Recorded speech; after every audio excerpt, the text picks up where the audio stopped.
Hey Aquarius, welcome to your tarot session. Thank you so much for joining me today. We're going to dive right into your reading. Make sure to like, subscribe, join the family. Thank you in advance. It really makes a difference and I appreciate it. So Aquarius, I missed recording your sessions on the first day of my work week. So I'm kind of starting this again, same schedule. I love starting my week with Leo, Scorpio, Aquarius. So yeah, I hope you're like that. We have Empress, King of Pentacles, and Nine of Cups. Okay, Aquarius, I see you. I hear you.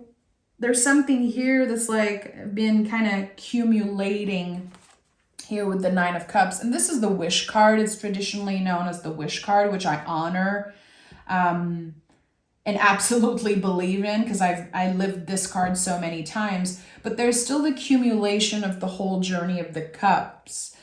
And now we have the Empress and the King of Pentacles. It feels like someone is kind of on the verge of this massive breakthrough. It's like you've navigated the ups and downs of this past year with, a lot of courage, really the best that you could. And it wasn't easy. It's never easy when you see the Nine of Cups. It's not just this miracle card that says, here's your wish. No, you've been through the whole journey of the cups. And now there's this great alignment between your mind and your body. With the King of Pentacles, there's this sense of, I understand how valuable the past mistakes I made were. How valuable everything that happened to me in the past, the good, the bad, the ugly, it made me who I am today. It really kind of brought you to this, again, breakthrough. I love this combo of card. I'm actually obsessed with the three cards for you as general energy. Okay, let's dive into this session. Aquarius. The Empress is all about receiving. The Nine of Cups is a wish, and the King of Pentacles is so receptive and absorbs all the goodness. There's something here that you're about to receive. You have the Queen of Pentacles and the Temperance card. You have become the alchemist of your life. That's what the Temperance card is. It's when we are understanding that something bad, something challenging that happened to us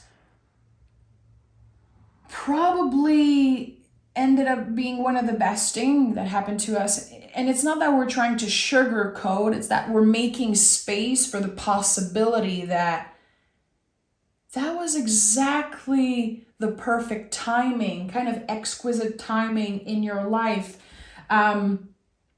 I feel it's something about maybe work that has been very challenging, kind of finding your place in the world, finding your purpose. I'm not talking about loss here. I don't want to say like losing this person was the best thing that happened to you. It's definitely not where I'm coming from and what I'm sensing here. I feel like this is really I'm hearing the void, the sense of, I don't know what my purpose is. I don't know what I'm going to do next. I don't know who I am without this thing. And how this breakthrough that you're clearly on the verge of, it's something that you will look back on and honor. You will celebrate that. You will be so proud of yourself, and also you will understand how exquisite the timing was around that. Again, something that was bad, and I keep saying the word bad, which I don't usually use that word, but it was bad. It's like this thing that happened to you, and it was just so uncomfortable. It brought grief up. It brought doubt. It reconnected you with yourself, clearly. It reconnected you with your own wisdom and maybe with your guides, and it straightened it solidified like your beliefs and your spirituality and all of that. But it was, I just want to say, bad again. It's okay to say that. And I feel like I'm having a hard time just honoring that word, because maybe you are scared of using that word and you're like, no. Everything happens for a reason. And sometimes it's okay to say, that was so shitty. That was so bad. I think that it's essential to not constantly sugarcoat things and say, well, you have learned to, again, transform a very ugly situation into something beautiful, something beneficial. But let's not sugarcoat how hard it has been for you. I think it's essential you honor that. Not to be, in a negative headspace, just to be rational, just to be honoring the good, the bad, and the ugly. And I've said this before, one of my favorite songwriters of all time, Townes Van Sant, said in an interview once, and that really stayed with me. People were like, why do you always write sad songs? Why do you always, write such dark lyrics? And he was like, well, as I'm talking about the bad and the ugly, I kind of put it in a corner and it helps me identify the beauty in my life. That's how I was able to find the beauty, by identifying the ugliness and writing about it. And I was like, genius. Yes, the Townes Van Sant songs are so emotional. Sometimes I can't even listen to them because they get me in such a mood. But it made so much sense what he said in that interview, and it kind of changed my life. It changed my perspective as a songwriter myself, as someone who is also a very positive person and reader. That's just who I am. I always see the beauty in everything, but identifying and putting a name on the shitty stuff that happened, I think, again, it kind of puts it in a corner and it helps us see the beauty. Two of Swords. So this is a card of protection. This feels like a circle of salt around you, around your house, your loved ones. There's the sense of you created this security for yourself and for your loved ones that's unshakable, really. But the Two of Swords is also a card of rhythm and seasons and cycles. It's like sometimes you have doubt coming up to the surface. And even if you are in the King of Pentacles energy, even if you, with the Queen of Pentacles, cultivate this security, this abundance on a day-to-day, it's just part of you now, cultivating this magic, cultivating this beauty always in the mundane. Sometimes, because you are a cyclical being, you will have grief and doubt and, very nasty, raw feelings coming up. And your brain, your ego is going to say, you're failing. You're doing something wrong. And actually, that's not the truth. It's the opposite. The brain gets activated when the soul is in the driver's seat. I think it's essential sometimes to recalibrate and to doubt. It's okay. Instead of saying, okay, I messed up, or, I'm taking steps back. I feel like I took 10 steps back. No. You're learning, therefore you are not failing. And I think that there's this fear of failure that creeps up once in a while for you. I don't know where it comes from. But it's a big part of who you are, this fear of failure, this fear of not being good enough. And a king is showing up again. It's like your guides are saying, don't you see that you've always been in king energy? Don't you see that you are king energy? And kings understand the value of making mistakes. Kings, they don't absorb the negativity, but they are able to identify it. And that's the thing here. I think you're able to identify, okay, right now I have this feeling coming up. It's very ugly. It's inviting me into doubt and fear. And maybe like you have like old defense mechanism that comes up. I think you're able to say, it's not the truth. I feel those things, but I know it's not real. You know, when you're able to talk to your brain and say, not today, brain. Thank you for trying to keep me safe, but I'm not going to stay in it. So those feelings that come up are not permanent. That's why the Two of Swords is here. It might feel like the truth, but it's not the truth. It's not your truth. It's not the truth. But they feel real. Very hard to navigate. Very hard to, again, stay consistent with this practice of inner stillness and receptivity between the mind and the body. Sometimes we're just, again, we feel like we have a blindfold over our eyes. We feel like we're going through life with a gauze over our eyes. It's like, is this just me, or is this really happening? Is this person mad? Why am I feeling so afraid right now? Why am I feeling blocked when yesterday I was feeling so good? Because you are a cyclical being. You are still in King's energy. So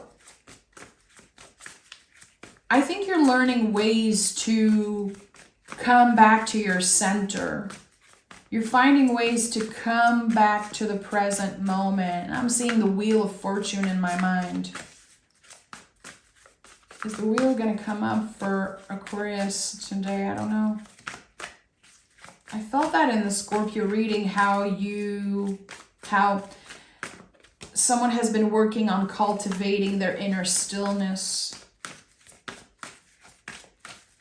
But the waves are so strong. Again, the Page of Wands is here, and to me this also connects to sacred rhythm and seasons of our life, how cyclical we are.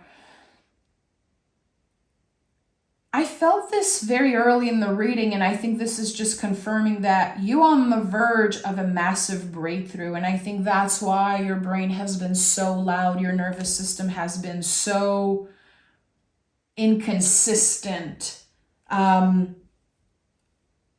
There is something here that brings you back to the roots of who you are. It brings you back to your past. It brings you back to old stories.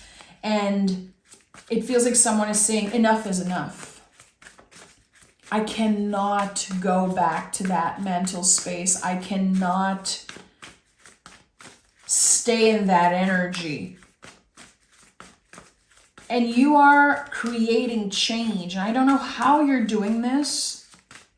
It feels very unique to you. But you're getting out of your comfort zone and you're reconnecting with parts of yourself that existed before the doubt, before you experienced your worst heartbreaks, and before society raised you and your caretakers. This page energy is so pure. It really is. The pages in the tarot are about our foundations and the deepest roots of who we are. Who we were before the fear, who we were when we were just unapologetically magical and connected to nature. And sorry, we have the Four of Cups. My throat is so itchy right now. And I know this as a reader, this is something that comes up for me when someone is choking up. It's like they're sharing parts of their stories and it's hard. There's something that just, you know, when you have anxiety and there's like this ball in your throat and you want to cry and it just feels so weird. It's like something wants to come up. It wants to be shared and digested, but not now. Again, you're starting to really learn to navigate your own timing and your own sacred rhythm. It feels like someone has been constantly looking for what to do. Okay, so what am I doing now? How can I take care of this? How can I take care of that? Do I need to ask for help? Do I need to go work out? Do I need to buy this thing? And Spirit is saying, you don't have to do anything right now, Aquarius. Sometimes all you need to do is sit with the feelings, and you don't have to do anything about them. There's this thing with you, Aquarius, that you constantly do. You are a problem solver. You are a forward thinker. You are of service. Kings, 2 kings here just is a double confirmation of that. And sometimes when you have those moments of stillness, a few days where nothing is happening, a few days where there's nothing on your list, and all you have to do is sit with your feelings, it can be so overwhelming because you're like, what's my purpose? What am I doing? I need to do something with the energy. Spirit is saying right now, for this week, in the present moment, there's nothing you have to do with those feelings. Nothing you should do about those feelings. That's the practice. It's to sit with them. To sit with them. That is so scary and uncomfortable because they come like waves. And sometimes you're like, it's just going to wash over everything. It's just going to be so overwhelming. And what the brain will constantly go to, what am I doing with this? What can I practically do, consciously do? Just sit. There's something that you've been avoiding, Aquarius, because it's too painful. And now you're having to sit with it. And I know a lot of you are going to click off just hearing me say that. It's okay. Not everyone is ready to do this. Not everyone is ready to be present with what hurts. Be present with the fear, with the shame and the envy and the jealousy and the past. It's like, you don't have to do anything right now. You have done enough. And emotionally and mentally and also physically, you need a break. And underneath it all, my friend, there's the sun. Underneath it all, the sun is shining. And to access this light, we need to go through the long, dark tunnel. And for you, it is sitting with the feelings. It feels like an impossible task. I can't even imagine, like I've shared that with you guys a few times. My dad is an Aquarius, and I've always seen my dad as like the ultimate Aquarius. Because he is of service just with everything he does and his work and everything. And I cannot even imagine having a conversation with him of saying all those things to him. Like, you just need to sit with the feelings. He would look at me like I am a crazy person. But I know one thing. By having this conversation, I planted a seed in his mind. And when he's alone, and when it comes from his own calling and his own wisdom, he's going to remember what I said. And he's going to try it. I know it. That's the thing with Aquarius. It needs to come from you. You are a true leader. You are so independent, but you also connect with other humans. You are the sign of individualism, but also community. It's like this mixed of everything. Once you hear something, especially when you reject the idea, especially when you're like, what the hell is that person talking about? That's crazy. Eventually, you'll remember. And when it comes from you, it will make sense. And the Fool is here. That's you, my friend. That's you. I don't care what anyone says. Because I know the Fool, like everyone has their own interpretation. Everyone has their own, connection with the zodiac. To me, Aquarius is the Fool. And the Fool is teaching us to put our own unique signature on something that in order to start over, we're going to have to do things on our own. We're going to have to find our own unique blueprint and recipe, and that's what's happening here. There's something that you have kind of digested. You gave it time to transform, and now it feels like it's coming from you and it's not coming from someone saying, you should do that. Don't try to tell an Aquarius what to do. They know what to do. Again, it's all about finding your own rhythm and honoring your own timing, your own sacred rhythm and timing. There is no time frame to healing. There is no rush to evolve and heal and change. Sometimes we feel pressure, but there's no time. It's a constant job. You're going to be healing for the rest of your life. You're going to be evolving for the rest of your life. But the way you process information, the way you digest information and honor it and flow with it is changing completely. The Fool is here, and I missed the Fool and hasn't shown up in readings in, I think, weeks. And the Fool is, again, when we go back to who we really are, not who we think we're supposed to be, what our caretakers or society told us we were supposed to be. We don't fit in that mold. We're so much more expensive, so much more magical than that. We have the Ten of Swords and the Star card, and you're here again, showing up as the Star. This is your card, Aquarius. Ten of Swords is so cool, and I've always loved the Ten of Swords. I always felt like it was a blessing, and it was my intuition telling me that, because a lot of people hate this card. When you read about the traditional, interpretation, it can seem quite painful. And I noticed that the hand of this person here is placed exactly like the Hierophant's hand.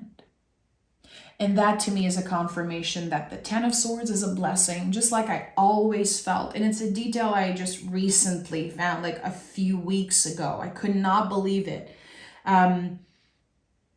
It's not a coincidence. Nothing in the tarot is a coincidence. And you cannot see it clearly here, but if you have a traditional tarot deck, I invite you to take a look. This is a blessing in disguise, because our brain perceives it as an ending or failures, how the world is against us and everyone is against me and everything is so hard. The swords are brain, ego, nervous system. It's a perception. It's not necessarily the truth. We need to investigate to get to the truth. We need to ask questions. We need to get curious. And with the Ten of Swords, we have this blessed ending. Again, a blessing in disguise, but still it is leading us to true healing. The deepest healing energy in the tarot is an Aquarius card. Is that a coincidence? No, I don't think so. The power of your mind, Aquarius, it's just out of this world. I'm not saying that to kiss your butt. It really is the truth. How every tower will be followed by a star moment, because the Tower card is what comes up before the star. It is the confirmation for me that you are able to create beauty and healing from anything dark that happens to you. And you are getting to a point here, again, this massive breakthrough where your perception about life, about your past and your potential future, it's all changing. It's all evolving. And to get through a breakthrough, there's so much that happens. It's not comfortable. It's not easy. There's nothing easy here. Nothing. Not even the Empress. That's the thing. I feel like we have this perception sometimes that there are good and bad cards in the tarot. That's the biggest BS I've ever heard. The Empress, for example, it looks cute and comfortable. There's a stream of water in the back. It requires so much vulnerability to be in that position. That's the thing here. It wasn't easy. But the timing was exquisite because, again, this breakthrough that you're on the verge of, it is quite life-changing. It is bringing you back to the truest parts of yourself. Yeah. The moon is here, the star is here again, and the Ace of Swords. A completely new perspective about your life. And I feel like, again, there's a new sense of purpose that's just... It's the entry point with the Ace of Swords. The entry point of a new purpose, the entry point of new exciting ideas. Like, you know what? Maybe I've been doing the same thing for 10 years, 20 years. I have so much more potential. Again, something bad happened to you in the past few years. It was scary. It might still be scary. You're clearly still in it in a way. As your perception is slowly expanding and transforming. But there's the entry point here again of completely new energy. And now my throat is not itchy. It's just doing weird sounds. Like, I don't know what's happening, but there's something about communication for you, Aquarius. You need to communicate something. You need to write it, sing it, scream in a pillow, talk to someone. There is something that just wants to come through and transform. It's like, the way I'm getting it is like, and that's going to sound so weird. It's like someone, let's say, records themselves talking, and a few weeks later, they listen to it and they realize how much they have changed. And that's the same for like journaling and all of that. I love to do this. I keep all of my books, all of my journals, because I love to go back. And sometimes I'm very impressed with my own wisdom. I learn from my past selves, like all the time, especially around tarot, because I have like so many notes and books that I wrote, and studied the tarot throughout the years. And I remember things, and it's like my past self is teaching me things. And sometimes it comes from recordings also.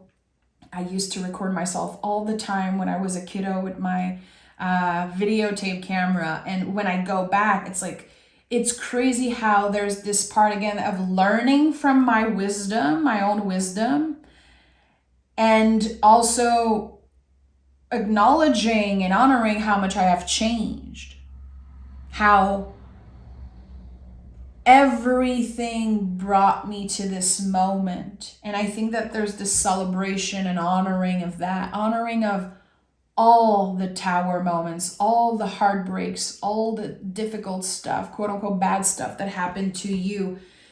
And it made you who you are today. And this breakthrough is acceptance, but also, again, kind of this reclaiming of your own magic, reclaiming of your sense of adventure. It is a story of reclaiming for you, coming back home to yourself and being very surprised. I feel very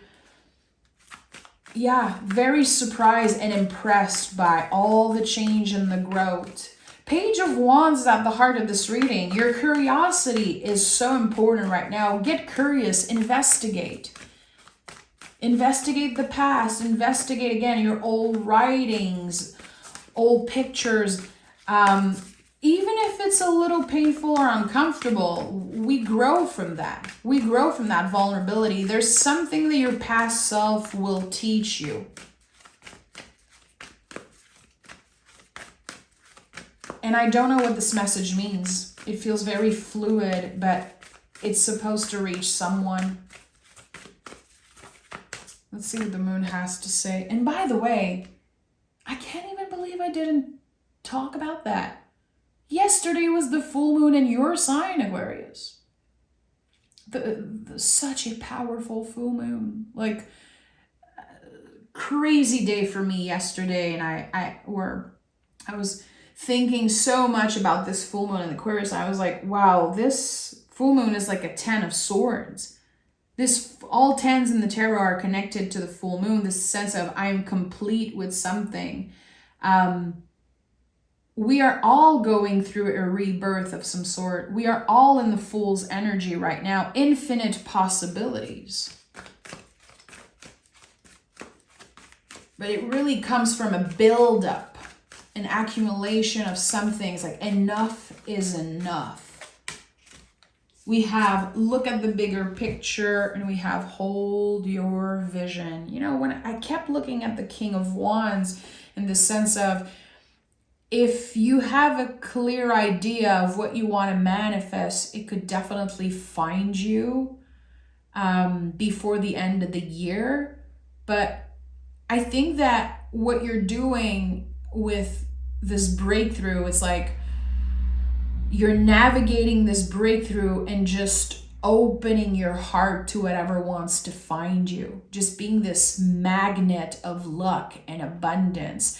I think your magic and your power right now is impossible to contain, and it will be almost a waste of your energy to obsess over this one thing.